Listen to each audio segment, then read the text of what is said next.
Demon Emperor Chapter 512 hanggang 513. Ang nakaraan tinanong ng Imperial Tutor, si Commander General Tobo, kung ang sadya niya ay ang tatlong matanda. Sinabi niya humingi ng tulong si Commander General Tobo sa tatlong matanda, batasin ng ari, at tulungan ng hukbo niya mapasok ang Windgaza City. Nagpapatuloy. Commander Tubo, hehehe. Mga ethereal states kami, hindi mo kami tau-tauhan. Ang pagbasag ng ari ay trabaho niyan. Nandito lang kami kung sakaling may lumabas na hindi inaasahang dalubhasang esperto, kami ang haharap. Wala talagang delikadesa itong si Elder C. Dahil harap-harapan niyang kinakandong si Lien-Er sa mismong tapat ng kaniyang ama.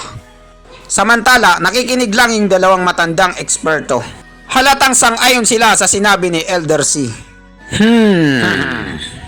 Lalong nang galaite si General Tubo dahil parang wala lang silang pake. Binanatan sila agad ni Imperial Tutor. Mga matatanda, nakasalalay dito ang pagbibigay nila ng lupain.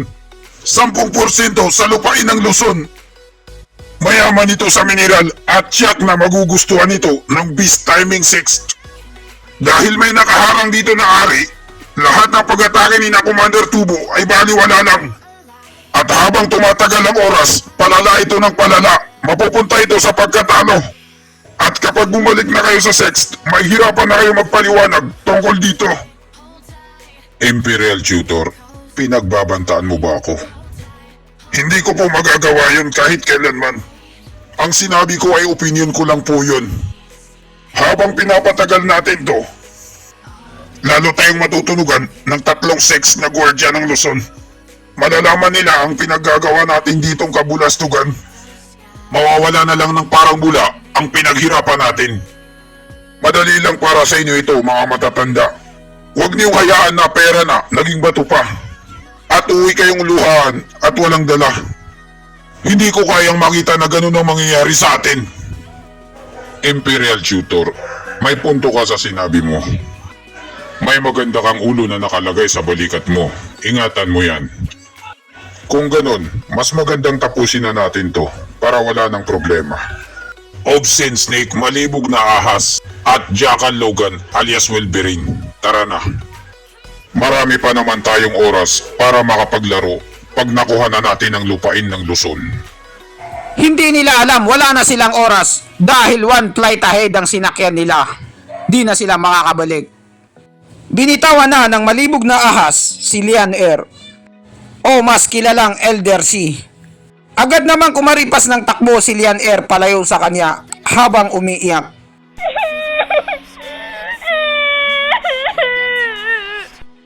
Agad namang siyang sinalubong at niyakap ng kaniyang kuya. Tahan na, Lien-Er. Lien-Er, gusto kitang mapangasawa. Sobra ang pagkabigla ni Lien-Er at ang kaniyang kuya. Dahil sa sinabi ni matandang si o malibog na ahas. Napakakapal talaga ng mukha ng matandang to. Hindi na siya nahiya, parang apo niya na si Lien-Er. Tumatawang paalis si malibog na ahas. Matindi rin ang pagtitimpi ng kuya ni Lien-Er dahil makakapatay na siya ng isang senior citizen. Mga hinayupak na yon, sila ba ang tinatawag na Beast Timing 6? Matatandang dalubhasa? Mukha silang nakakatawa. Kapatid kong tiisan, tara na. Alam mo naman ang pagsakop sa Windgaza City ang pinaka-importante. Pananakop baka mo? Paano ko masasabi ang salitang yan kung wala akong magawa? Bilang komandar ng hukbo ng Mindanao, pati ang sarili kong anak na babae, hindi ko maprotektahan. Nanlulumo si Commander Tubo sa sarili niya dahil wala siyang sapat na kakayahan. Hindi kasi natin alam na ipapadala nila dito ay ang mga matatandang isip bata. Nung humingi tayo ng tulong sa Beast Timing 6, Hu Xiaoming, Lan Kanbao at si Xuyin ang pinakamasamang kakampi sa ranking. Namarites ko na si matandang Xi na malibog na ahas, may kakayahan siyang kopol. Marami na siyang hinubarang babae. at kinuha ang pagka-virgin nito. Kapatid kong Tisan, delikado ang anak mong babae. Dahil pinagnanasahan niya ito at may gusto siya rito. Sigurado akong aangkinin niya ang anak mong babae. Pinapayuhan kita na dalhin mo siya sa malayong lugar, sa abroad, kung saan hindi niya siya mahanap. Nalilito na si Tubutisan kung ano ang gagawin niya. Napatingin na lang siya sa kanyang anak na babae at halata sa kanyang mga mata ang kawalang kapangyarihan. Sinanti mo ang mahal na prinsipe. Noong nakaraang taon, humingi siya sa akin ng permiso kung pwede siyang manligaw kay Linair. Kapag pumalag ako, tama, yan ang magandang solusyon. Si matandang si o malibog na ahas. Hindi niya kayang galawin ang jowa ng mahal na prinsipe. Si matandang si, kapag nahubaran niya ang babae, binibidyohan niya ito at sinisin niya sa social media para pagkakitaan. At ang buhay ng babae ay masisira, madidepress siya at magpapakamatay. Lalo tuloy kinabahan si Linair sa mga nalaman niya kay Imperial Tutor. Pinagpapawisan na siya ng malamig. Samantala, ang Wingasa City ay hindi pa rin natitibag, buo pa rin ang ari. Sa di kalayuan nito, may dalawang paang magkatabi. Kaninong mga paa to? Ito ba ang nagpahirap kay Tubutisan? Ha! Isang pitik lang natin dito ay tapos na ang lahat. Ang matandang loko-loko na yon, masyado siyang takot na marami ang mabawas sa kanila. Kaya tayo ang ipinadala niya dito. Kung ganon, ako na ang gagawa nito. Dahil alam naman nating lahat, ang ari na mababasap ito ay walang kwenta. Wala itong magagawa at hindi niya kayang pigilan ang isang ethereal stage. Kakalmutin na sana to ni Elder Lang o mas kilalang Wolverine Logan. May biglang umagaw ng pansin niya. Ipinadala ba kayo dito ni Commander Tubutisan? Wala rin kayong magagawa dahil kakaiba ang ari na to. Ang gagana rito ay gagamit kayo ng lakas o pwersahin niyo ito. Sa di kalayuan, tinatanaw sila ni Natsupa at ang kaniyang mga kaibigan. Nakikimarites sila sa mga matatanda. Hoy, ang tatlong to napakalakas nila. Nandito na sila, tapos sobrang lapit na nila sa atin. Hindi man lang natin sila napansin. Sa palagay ko, nandito na ang kanilang mga dalubhasang eksperto. Tumabi-tabi kayo dyan. Marami na kaming nagawang paraan na pagsisikap para mabasag ang ari. At ngayon, bigla na lang kayong darating at kukunin niyo ang aming tagumpay. First come, first serve. Kung sinong nauna, sila muna. Ang magandang gawin niyo, manood muna kayo dyan at matuto. Nagkasagutan yung mga matatanda at hindi na nakapagsalita si Elder Lang. Dahil totoo ang sinasabi nila, real talk. Hindi pa siya tapos magdaldal at natakpan na ang kaniyang muka. Dinaanan lang sila ni Elder Lang na parang wala lang. Kawing! Hindi man lang sila nakareact. Nanlaki ang mata ni Chupa dahil sa pagkabigla. Nawalan sila ng malay na parang iniwan ng kanilang mga kaluluwa. Mga dalubhasa sila ng ethereal states. Ano? Tatlong eksperto ng ethereal states? Grandma, malaking suso. Lady Steel, pakiusap. Tawagin mo dito si Matandang Lee at ang matandang magjowa. Pipigilan ko muna sila sa abot ng aking makakaya. Stewardess Chupa, hindi ba sila kayang pigilan ng lahat ng mga ari na to? Ba't hindi ikaw ang pumunta? Ba't ako ang inuutusan mo? Nakikipagtalo pa si Lady Steel na malaking suso. Ganyan talaga ang mga babae. Lagi silang tama. Nawasak na yung harang na ari sa isang idlap lang.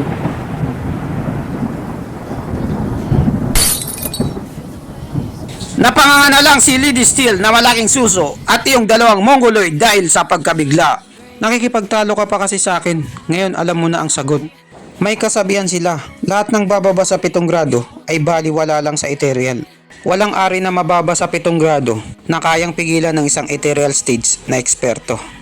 Dahil nalaman nila kung gaano kalakas ang isang ethereal stage, si Lady Steel na malaking suso at yung dalawang mongoloid ay takot na takot. Pinagpapawisan na sila ng 1 litro.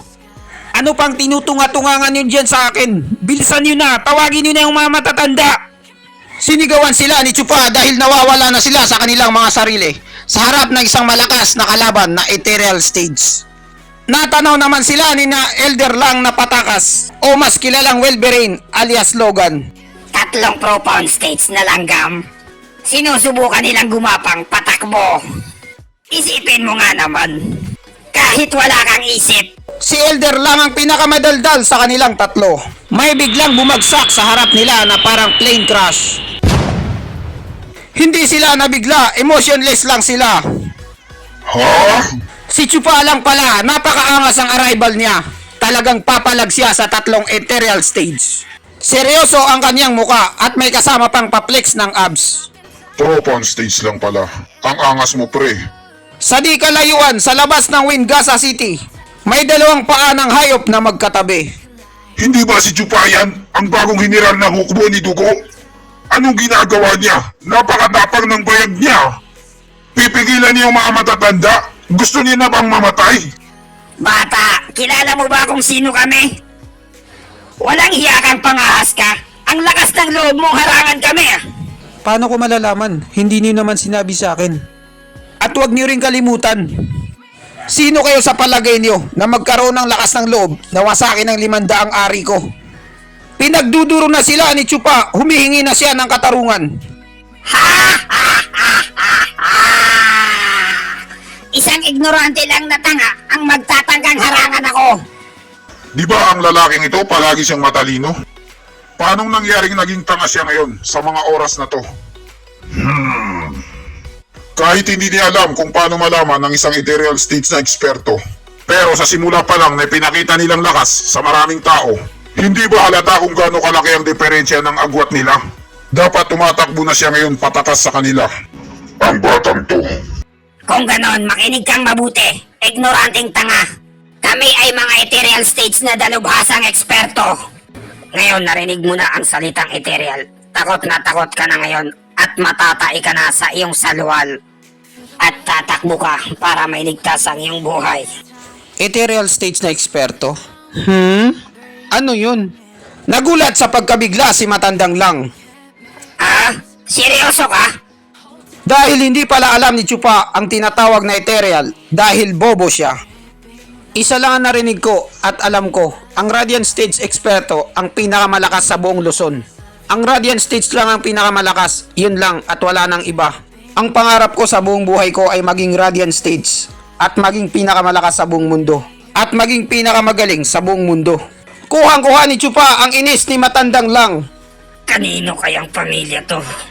Nakakalungkot lang dahil wala silang kaalam-alam sa totoong mundo.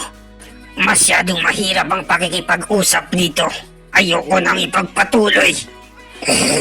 Gusto ko na siyang patayin gamit ang aking mga kamay. Bata, ang ethereal stage ay mas mataas sa radiant stage.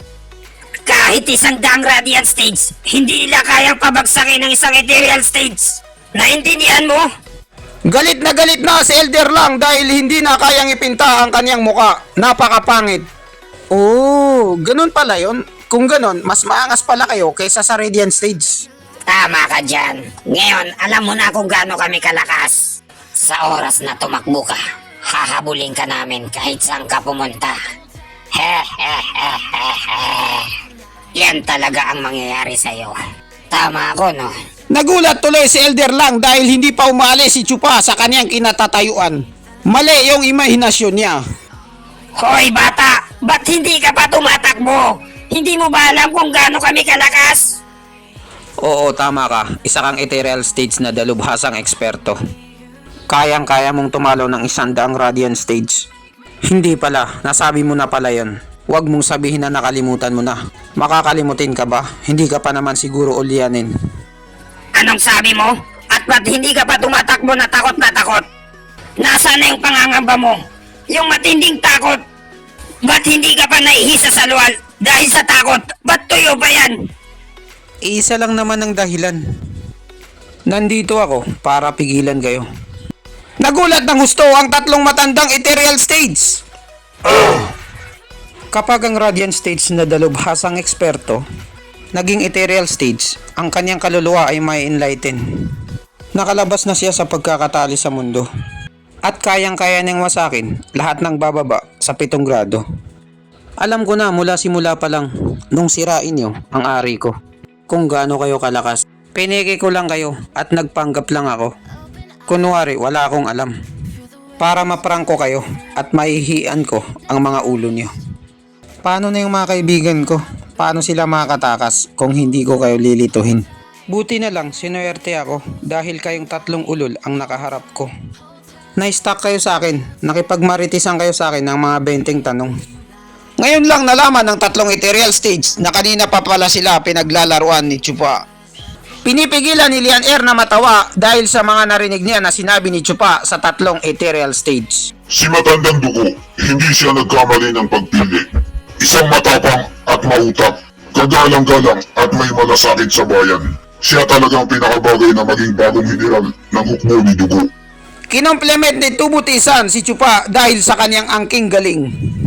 Pero ang problema ngayon, anong susunod na hakbang ang gagawin mo? Tarantado to.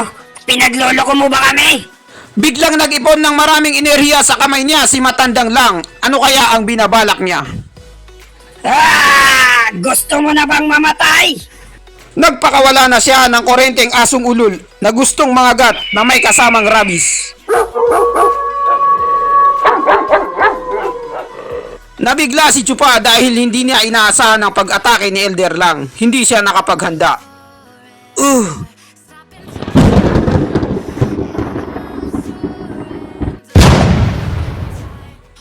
Tinamaan nito si Chupa at tumalsik pa siya sa pader ng Wingasa City.